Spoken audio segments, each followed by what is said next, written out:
Hey, Philippe Petit. Hey, thank you so much for joining us on WTOP. Thank you. Where are you calling us from? Are you in France now? No, I live in America for quite a few dozens of years. I am a few miles from Woodstock, New York. Okay, awesome, awesome. Well, we wanted to talk to you because you're coming down for a really cool event at the National Building Museum here in Washington, D.C. They're calling it Wonder on the Wire. It's going to be a 2-day thing, actually. So I think on the first day, Thursday, March 23rd at 7 p.m., they're going to do, cocktail reception and stuff, but you're going to be performing there first during that, and then you're going to do another one on Friday the 24th. Is that right? Two times? Yes, the first one is as you describe, is the gala fundraising for the museum, and then the next morning is for the kids. So paint a picture for us. What's it going to look like? Where is there going to be a high wire, strewn up inside the museum, or how's it going to work? Yes, and there are two different shows. Okay. The main one, obviously, is the gala evening. My wire is 50 feet high and roughly 100 feet across. I call it 4 stories high, so it calls people attention. And I am going to pay my homage to one of the most beautiful building in the world, which has, I'm sure, as you know, the tallest and largest columns in the world inside. It's a gorgeous space that not enough people, in my opinion, know, even in Washington, D.C. And I am very happy to be, um, you know, offering my talent to this prestigious institution. Yeah, just like you said, it's sort of a hidden gem of Washington D.C., which is crazy to believe. But yeah, I believe that building used to be used for like congressional balls and presidential galas and stuff. Yes. So when you go in there, people are look around at those columns. It's going to be incredible.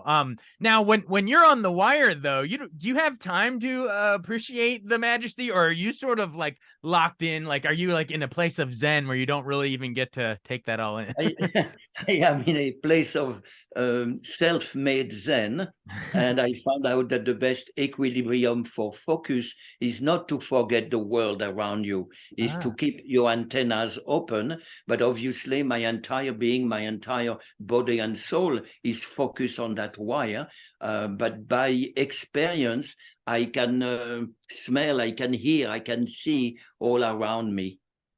So you're saying the key is not to close off the world around you. It is to be completely in touch and have your antenna open, and you are at one with the space, I guess. Yes, but I'm not saying that as a recipe, because in my life I don't consider recipe useful. I'm saying that as a something that I have experienced when I learned by myself to walk on a tightrope. Yeah, I see. I see. Wow, that's fantastic. Well, and just to be clear, there's not any nets or cushions or anything underneath. It's just the building below the floor, right? There is a very strong safety net inside my mind, which I have worked over 50 years, and that is a much more safe way than all the safety you can invent that sometimes are very dangerous. Oh, I love it. I love it. Well, it's going to be a really cool event, and so it's going to be on Thursday and Friday. One inside at the hall on Thursday, and then another Friday for the kids. And I think I believe the second one is it's sort of tied into your children's book that won the Caldecott Medal, The Man Who Walked Between the Towers. Why was it important to sort of have an event to give back to the kids with that book and this event? Well, life for me is about that. Is before you leave Earth, you should leave a legacy. You should offer something that people could be inspired and enriched by. And then I love to direct my art to kids. I am a magician, and it's wonderful to do magic to kids. They are a tough audience, but and in the same way, kids are sometimes these days with all their electronic device hard to focus on things. So it'd be interesting to see a few hundred kids sitting on the floor in awe, looking up at a man walking in thin air. So I love the fact that my book, not my book, but a book that was inspired by me, the man who walked between the towers, got a Caldecott Award by Mordecai and Gottstein. I love to be associated in that space with that, and as an audience to have the readers of that book, which are kids, you know. Yeah. Well, that's awesome that you're giving back to the kids, and I want to get to the event that inspired that title, the Man Between the Towers. But real quick, take us back even before that. How did you get into doing it to begin with? I know in different movies and stuff made Oh, about you. Yeah, you'll have to read a book that not yet exists, my autobiography, and I'm seriously thinking about finishing writing it one of these days. And I explain that because I think it's very inspiring when you look at, I was going to say a master, so you know I should be humble, although it's not my specialty. But anyway, when you look at a master of an art, it's always interesting. How did they start? Did they go to a school of art, or did they learn by themselves, or who or what inspired them? And my story is very strange and unconventional because my parents were not in the circus world, and I had to fight my family and, you know, my surrounding, the authorities that be, to become a self-taught wire walker. And I think, to answer your question, I think it came from the love to climb. And maybe a psychiatrist will say that when I am dead, maybe the love to look at life from a different perspective, thus to fly, you know. yeah. We used to fly millions of years ago, but we forgot that. So anyway, I love my, the beginning of my life was made of trial and error and an immense passion, which is better in my opinion than the circus school. And I learned by myself the strange art of walking on the tightrope. I love that, and juggling while you were doing it and stuff. Again, what, like tied to trees? I guess the early days. You I guess know, you. the magic, the juggling, or are satellite arts to equilibrium, to acrobatics, to, you know, flying trapeze or walking the tightrope. So yes, I mingle all those arts. And today I am a magician, a juggler, a war walker, and of course, you know, a writer and a lecturer. And I Yeah. even build a barn with 18th century tools. So you can, but I'm saying that to show you that passion knows no bound. And I think it's a much more interesting way to live your life than to wake up like some kids who are already dead by saying, I don't know what to do today. Okay? Yeah, exactly. I'm bored. I don't know what to do. Well, just go do it. That's great. Before the World Trade Center walk, you walked the Notre Dame, not Notre Dame, right? How did you get the idea to do? Were you just Yes, looking up yes. at it one day? And unfortunately, because of the big fire, now everybody pictured the postcard of Notre Dame Yeah. in the center of Paris. So yeah, I was a young a kid, and nobody wanted to hire me. And I thought, well, I don't really need permission. So I imposed myself after quite a long time of finding out how I could put a wire illegally between the towers of Notre Dame. I you know, display myself one morning, and a giant crowd came up. The police, of course, arrested me. And after that, I was really in the front page all over the world. And then a few years later, between the pylons of the Sydney Harbour Bridge in Australia, and after that, the Twin Towers, again, my appearance without permission made the front pages. But that was not the reason. I really wanted to do those things because they were beautiful theater for me to perform. Yeah. Oh, absolutely, absolutely. And like you're saying, it was the element of surprise. It wasn't like, these magicians today that just have a whole televised event. You just kind of had to sneak in under the cover of night sometimes and pull these things off. But reminder, well, so now we're at the big thing of the World Trade Center walk. I mean, today, tragically, that site is after 9/11 has taken on such a different meaning. But try to remember, listeners who are listening to this, try to remember back. This was in what you did it in 1974, so the World Trade Center had only been open for what, a year, less than a year at Well, that point. it was technically open, but they were actually looking for tenants, and they were finishing up the top of the building. Mm. And that's what allowed me to disguise myself with a borrowed helmet and become a construction worker and sneak through the system. Well, was it you had it was a whole team of you that had to sneak in, right? Because you had other people, helping Yeah, you but rig everything.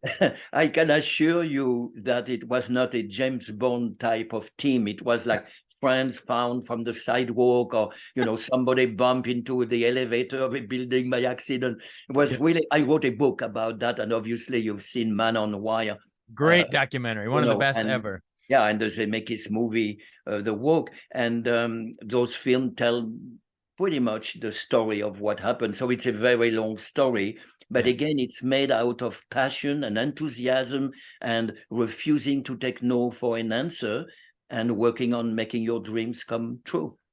Absolutely. Well, we invite everyone to watch Man on Wire, the 2008 documentary. It's amazing, by James Marsh. And then you mentioned the Joseph Gordon-Levitt movie, The Walk, as well, sort of the fictional narrative version of that documentary. But real quick for the radio, if you could, for WTOP, if you can remember, put yourself back in those shoes of being on the wire between the twin towers. What are you seeing? What are you smelling? Because you said earlier you like to be in tune with your antennas. So like Well, what's that feeling like?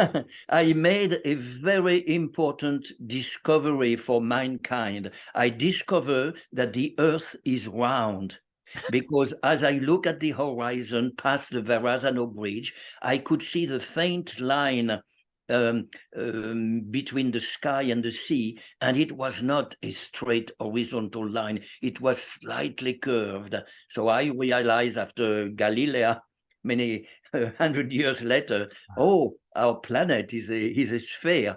That's one thing. And another thing, very intimate, um, was that I lay down at some point on the cable to salute the sky, to feel my presence between the towers. And then a bird, a seabird, came hovering over me with red eye of cruelty almost, like the mythological story of the eagle come and devour Yeah, your liver or whatever. yeah. Anyway, and it was not a friendly face from that bird. It was like, what are you doing in our territory? You are trespassing. And the bird was right. I was trespassing. But I remember this silent dialogue. And I won't tell anyone what I said to the bird or what the bird said to me, but it was an otherworldly encounter. Wow. But so you don't have, yeah, we won't make you reveal. That's between you and the bird, but you did have a conversation. That's so cool. That is wild to me. So you weren't scared at all. You were just at peace in that moment. There was no room for being scared.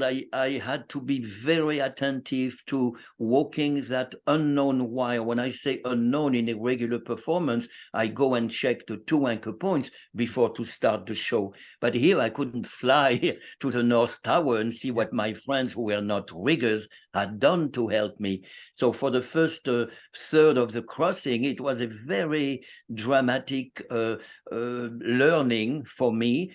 How is the wire? And after a few, I don't know, 20 feet on the pictures, you can see I have a big smile because not because the wire is great, but because the wire is not horrendous. Mhm.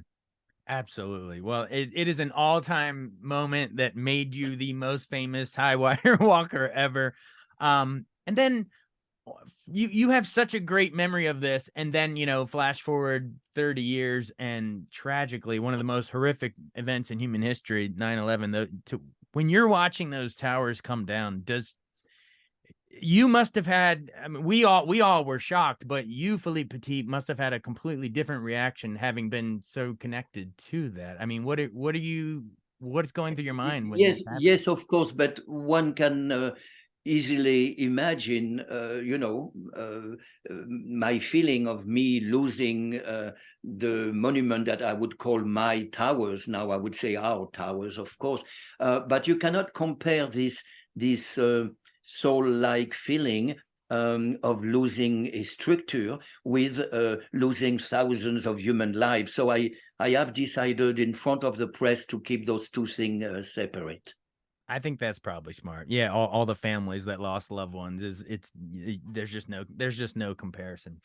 But real quick, you mentioned Man on Wire and the movie The Walk. Any memories of we've talked about the events that inspired those, but what about working on it as a filmmaking project? Was Oh, James? it was wonderful. Yeah. The documentary, of course, because of its style, was a small film, and we filmed in my estate. I had built a barn, so we filmed in the barn. I had a little theater there.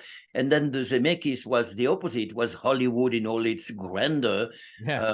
And I was very happy when I could teach Joseph Gordon-Levitt to walk on a tightrope, to walk on a little piece of cable. And that made Zemeckis' life easier, because when the actor can actually do some of the action instead of a stuntman, it's always better for the film. Anyway, I have tons of memories on those two adventures that are very different.